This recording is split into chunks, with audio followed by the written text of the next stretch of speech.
Hello students आज हम करने वाले क्लास 8 एक्सरसाइज 6.7 क्वेश्चन नंबर 2। देखो क्वेश्चन नंबर 2 में क्या लिखा है, divide and verify your answer. तो यहाँ पे सबसे पहले तो हमें जो गिवन पॉलिनोमियल्स है उनको डिवाइड करना है, और डिवाइड करने के बाद जो हमारा आंसर आएगा उसको हमें क्या करना होगा, वेरीफाई करना होगा। ठीक है, तो सबसे पहले तो हम यहाँ पे डिवाइड करते हैं। और डिवाइड कैसे करना है, जैसे भी हमने क्वेश्चन नंबर 1 के सभी पार्ट्स किए थे, तो यहाँ पे भी डिवाइड ऐसे ही होगा। भाई देखो ए पार्ट में लिखा है कि जो x5 minus x4 plus 3x3 plus 4x square minus 3x minus 3, ये जो पोलिनोमियल है पहले वाला, बाय x स्क्वायर प्लस 1। तो पहले वाले पोलिनोमियल को दूसरे से क्या करना है, डिवाइड। तो ध्यान से देखो, ये जो पहले वाला पोलिनोमियल है, मैंने कहा था कि जब भी डिवाइड करेंगे स्टैंडर्ड फॉर्म में होना चाहिए।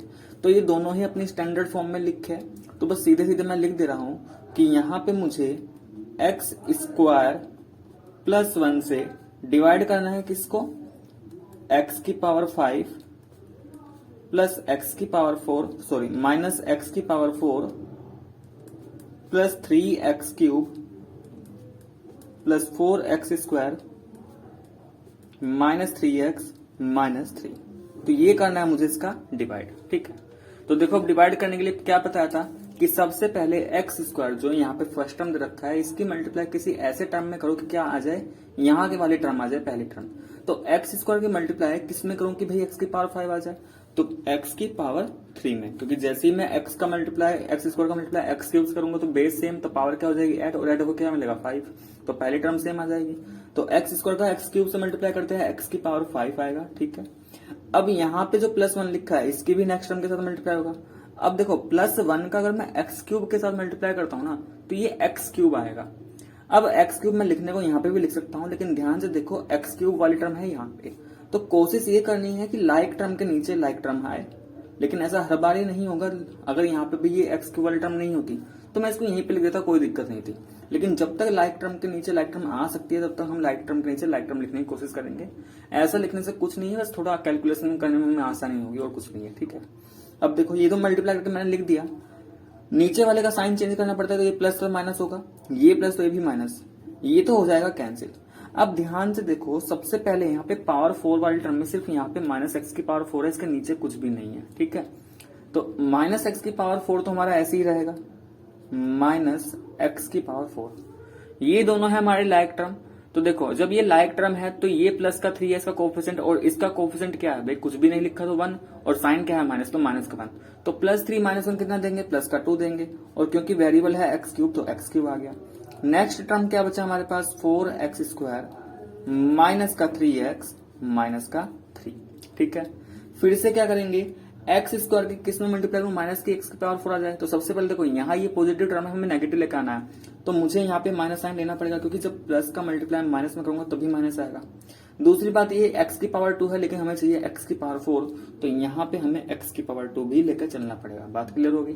अब मल्टीप्लाई करते हैं, एक्स की पावर 2 का माइनस एक्स स्क्वायर के साथ करता हूं तो माइनस एक्स की पावर 4, प्लस 1 का माइनस एक्स स्क्वायर से करेंगे तो माइनस का एक्स स्क्वायर, एक्स स्क्वायर वाली टर्म यहाँ पे है तो इसको मैं यहाँ पे लिख रहा हूँ माइनस एक्स स्क्वायर। ठीक है, नीचे वालों का साइन चेंज करेंगे, ये भी प्लस ये भी प्लस, ये कैंसिल हो गया।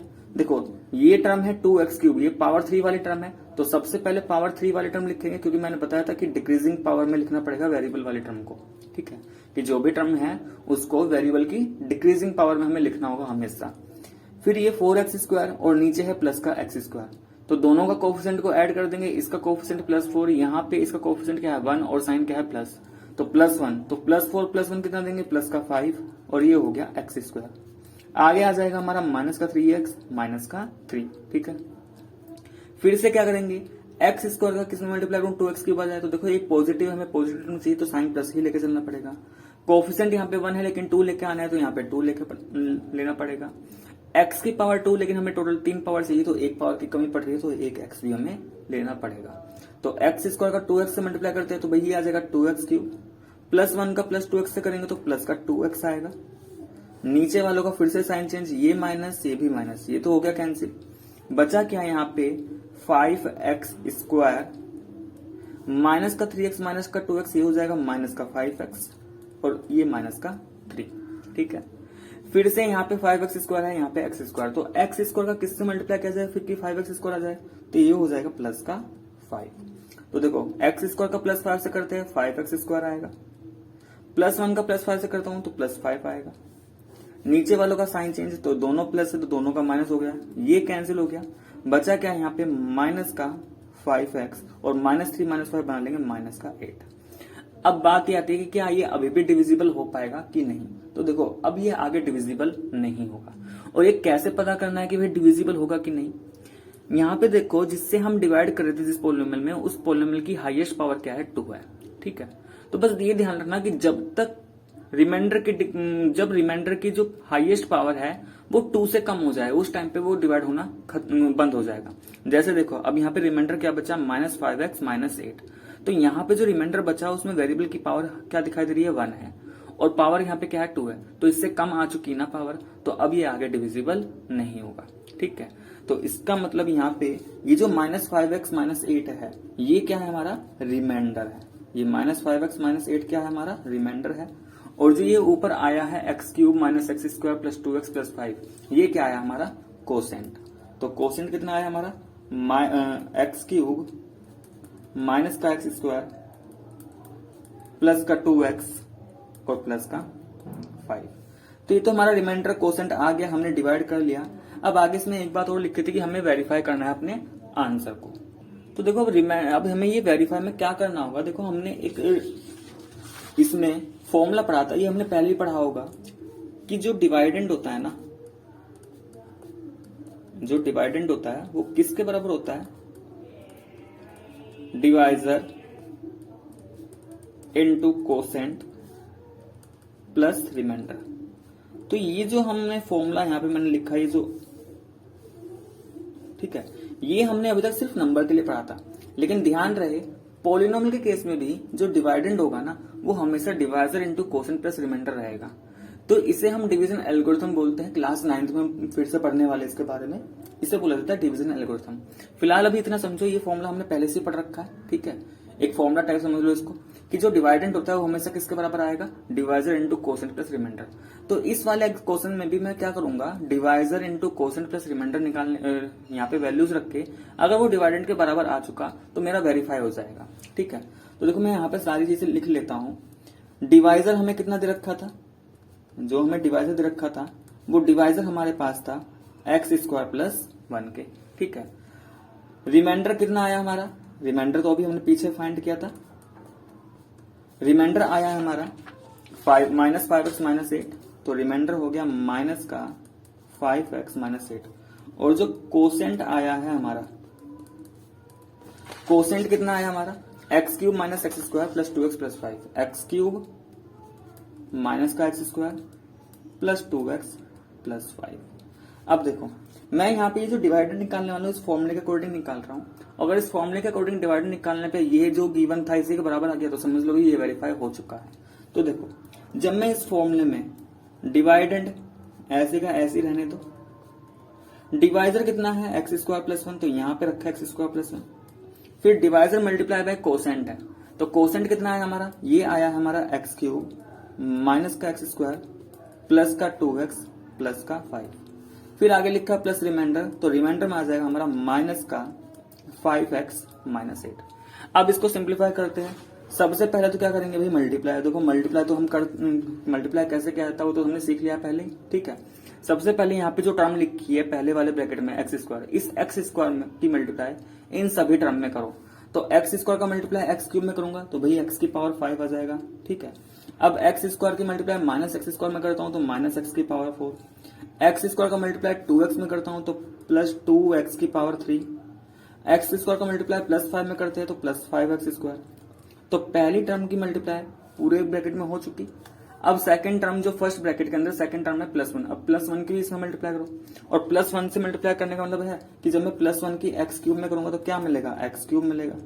ठीक है, +1 की -x² में करेंगे तो माइनस का x², +1 की +2x में करेंगे तो प्लस का 2x, और +1 की +5 में करेंगे तो प्लस का 5।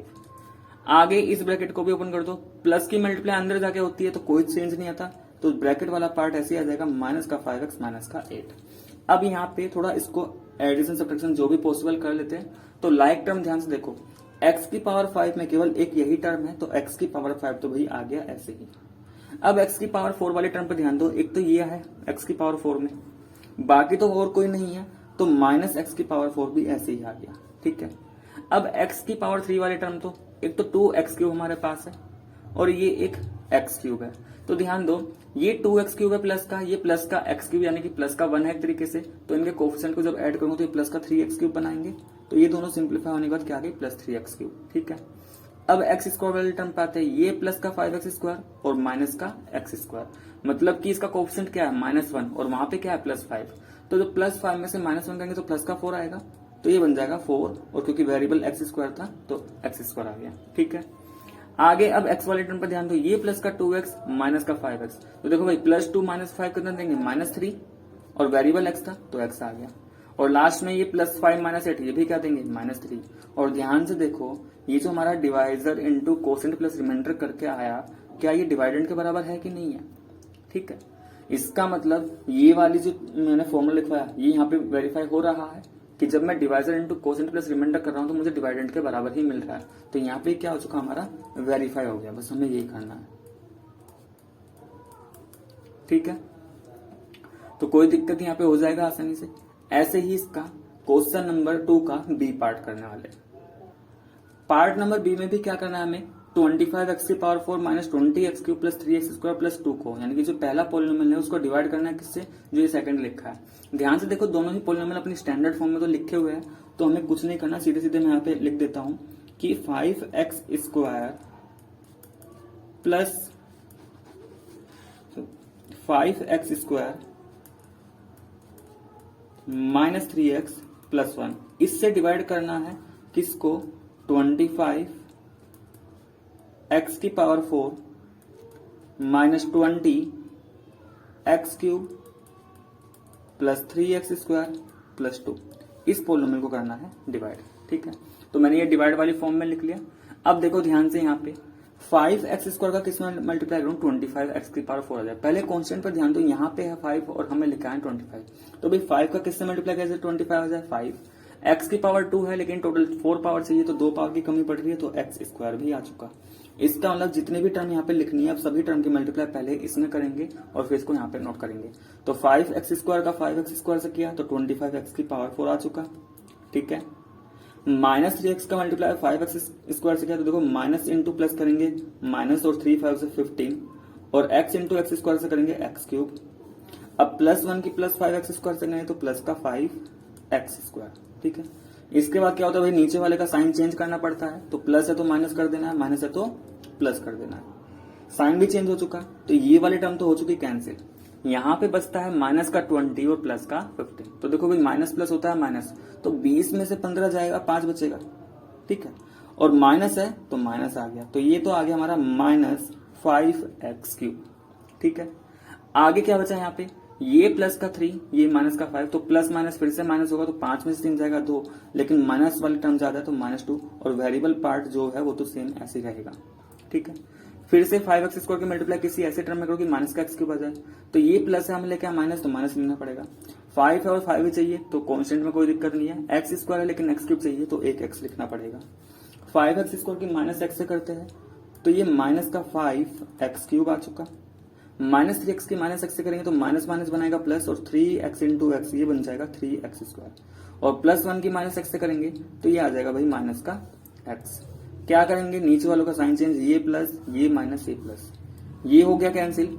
ये दोनों टर्म ध्यान से देखो, यहाँ पे भी x², यहाँ पे भी x², तो लाइक टर्म है तो ये सिंप्लीफाई हो जाएगी, यानी कि इनका एडिशन हो सकता है। तो ये माइनस का 2 ये माइनस का 3, माइनस माइनस होता है प्लस, तो 3 + 2 5, लेकिन साइन किसका रहेगा माइनस, क्योंकि दोनों ही नेगेटिव। तो इनको तो ऐड करके आ गया -5x²। अब देखो ये प्लस का 2 है और नीचे प्लस का x है, तो ये दोनों अनलाइक है, तो ये ऐसे लिखा जाएगा +2 + x। लेकिन बस ये ध्यान रखना कि पहले +x लिखना है बाद में +2 लिखना है। ऐसा मत कर देना कि पहले +2 लिख दिया बाद में +x, वरना फिर वो डिवाइड नहीं हो पाएगा। ठीक है, फिर से देखो यहाँ पे 5x² लेकिन हमें चाहिए माइनस का 5x²। देखा जाए जो टर्म यहाँ पे वही टर्म यहाँ पे, बस साइन डिफरेंट है, और साइन डिफरेंट है तो सिर्फ हमें यहाँ पे माइनस के बाद 1 लेके चलना पड़ेगा। तो 5x² की -1 में मल्टीप्लाई करूंगा तो माइनस का 5x² आ चुका। ठीक है, -3x की मल्टीप्लाई -1 में करूंगा तो माइनस माइनस प्लस, प्लस का 3x, और प्लस 1 की -1 में करेंगे तो माइनस का 1। साइन चेंज, ये प्लस ये माइनस ये प्लस, ये हो गया कैंसिल। +x - 3x ये बचा माइनस का 2x और +2 + 1 प्लस का 3। ठीक है। तो ये तो डिवाइड हो चुका, और डिवाइड होने के बाद यहाँ पे जो कोसेंट निकल के आया वो हमारा कितना आया 5x² माइनस का x माइनस 1, और रिमाइंडर हमारा कितना निकल के आया माइनस का 2x प्लस का 3। ठीक है, तो ये तो आ गया हमारा इसमें डिवाइड होने के बाद कोसेंट एंड रिमाइंडर। अब हमें क्या करना है इसको वेरीफाई, और वेरीफाई के लिए भी मैंने बताया था कि वेरीफाई के केस में क्या होना चाहिए कि जो डिवाइडेंड है हमारा, ये डिवाइडेंड बराबर आना चाहिए किसके, divisor into quotient plus remainder. ठीक है, तो सबसे पहले मैं इसका आरएचएस पार्ट लेके चलता हूं। तो देखो आरएचएस पार्ट क्या है, डिवाइजर इनटू कोसेंट और भी प्लस रिमाइंडर। सभी वैल्यूज यहां पे पुट करूंगा। तो डिवाइजर हमें कितना दे रखा था, डिवाइजर तो था हमारे पास 5x² माइनस का 3x प्लस का 1। मल्टीप्लाई करना है कोसेंट, और कोसेंट हमारा कितना निकल के आया था 5x² माइनस x माइनस 1। ठीक है, तो ये आ गया 5x² minus x plus 1, plus फिर रिमाइंडर कितना आया था, तो देखो रिमाइंडर आया था माइनस का 2x प्लस का 3। ठीक है, तो ये माइनस का, ये माइनस 1 था, और ये है रिमाइंडर हमारा माइनस का 2x प्लस का 3। सिंप्लीफाई करते हैं अब इसको। तो सबसे पहले तो इन ब्रैकेट को करेंगे ओपन, यानी कि इन ब्रैकेट का हमें करना है मल्टीप्लाई। तो देखो पहले ब्रैकेट में पहला टर्म क्या है 5x², तो सबसे पहले जो पहली टर्म है इसका मल्टीप्लाई जो सेकंड वाला ब्रैकेट है उस पूरे में करेंगे। तो 5x² का मल्टीप्लाई 5x² में करेंगे, तो देखो 5 5 से क्या हो जाएगा 25, और x² की x² होगी तो x की पावर 4। अब 5x² जाएगा माइनस x में, तो ये प्लस है ये माइनस, तो प्लस माइनस माइनस 5 तो 5 रहेगा, और x² इंटू x क्या बना लेगा x³। फिर ये प्लस फिर से टर्म माइनस है तो माइनस, और 5x² का 1 में करेंगे तो 5x² रहा। ठीक है, अब माइनस 3x की मल्टीप्लाई पूरे ब्रैकेट में करेंगे, ये माइनस ये टर्म पॉजिटिव तो साइन आएगा माइनस का, 3x का करेंगे 5x² में तो 3 5 15, और x इंटू x² x³ हो चुका। ठीक है, माइनस 3x माइनस x करेंगे तो माइनस माइनस प्लस, और 3x का x में करेंगे तो 3x² रहा, माइनस 3x का माइनस 1 में करेंगे फिर से माइनस माइनस प्लस बना लेगा, और 3x इंटू 1 3x रहा। आगे अब 1 की मल्टीप्लाई इस पूरे ब्रैकेट में करेंगे, तो 1 का मल्टीप्लाई प्लस 5x² में करेंगे तो प्लस का 5x², 1 का मल्टीप्लाई माइनस x से करेंगे तो माइनस का x, और 1 का मल्टीप्लाई माइनस 1 से करेंगे तो माइनस का 1। आगे क्या बचा, प्लस के बाद ब्रैकेट में लिखा है माइनस 2x प्लस 3, तो ये भी हो जाएगा माइनस का 2x प्लस 3। अब बस इसको सिंप्लीफाई कर लो। सबसे पहले हाईएस्ट पावर वाली टर्म x की पावर 4 नजर आ रही है, तो ये तो हमारा कितना रहा 25x की पावर 4 ऐसी रहेगा। फिर x³ वाली टर्म देखो, एक ही टर्म है माइनस 5x³, ठीक है, और दूसरी टर्म है यहाँ पे माइनस 15x³। देखो दोनों ये लाइक टर्म है, माइनस 5x³ माइनस 15x³, क्योंकि variable part with power same. तो माइनस 5 माइनस 15 कितना बना लेंगे माइनस का 20, तो ये हो गया हमारा माइनस 20x³। ठीक है, फिर ये माइनस 5x² प्लस 3x², ये दोनों भी लाइक टर्म है, तो माइनस 5 प्लस 3 कितना बना लेंगे माइनस का 2, और वेरिएबल क्या है, अच्छा एक और ये माइनस का 5x², ये भी तो है एक टर्म यहाँ पे प्लस का 5x², तो ये दोनों तो कैंसिल ही हो गई ना, तो बचा क्या हो गया यहाँ पे फिर प्लस 3x², तो ये आ गया प्लस 3x²। अब x वाली टर्म पे ध्यान दो, ये प्लस का 3x, ठीक है, ये माइनस का x, और ये माइनस का 2x। देखो 3x और ये माइनस x, ये 2x बचेगा। ठीक है, 3x में से अगर माइनस x जाएगा 2x जाएगा, और 2x से माइनस 2x करेंगे तो कैंसिल होकर यानी कि 0 बचा। इसका मतलब x वाली टर्म भी आपस में क्या हो जाएगी, पूरा कैंसिल हो जाएगी। तो कांस्टेंट टर्म में क्या बचेगा यहाँ पे माइनस का 1 और प्लस का 3, और ये क्या बना लेगा प्लस का 2। तो देखा जाए ये हमारा डिवाइडेंड के बराबर ही आ चुका। ठीक है, तो यहां से वेरीफाई हो चुका है कि जब हमने divisor into quotient plus remainder किया तो हमारा डिवाइडेंड आ रहा है। ठीक है, इसका मतलब ये जो मैंने लिखवाया था ऊपर कि डिवाइडेंड हमेशा किसके बराबर आना चाहिए, तो ये हमेशा बराबर आना चाहिए। ध्यान रखो, अगर ये बराबर नहीं आ रहा, divisor into quotient plus remainder dividend के बराबर नहीं आ रहा, तो इसका मतलब ये है कि हमने जो कैलकुलेशन किया, हमने जो पीछे क्वेश्चन किया है वो कहीं ना कहीं गलत है। ठीक है, तो ये तो हमेशा ये जो इक्वेशन मैंने लिखा है ये हमेशा वैलिड होनी चाहिए। ऐसा नहीं है कि ये बराबर आ भी सकता है, नहीं भी, हमेशा बराबर आना ही चाहिए। बात समझ में आ गई? तो स्टूडेंट्स ये था हमारा एक्सरसाइज 6.7 का क्वेश्चन नंबर 2। ठीक है, तो अगर आपकी वीडियो पसंद आए तो प्लीज वीडियो को लाइक करें, शेयर करें और कमेंट करके जरूर बताएं। और जो भी डाउट हो आप मुझे कमेंट बॉक्स में कमेंट करके बता सकते हो।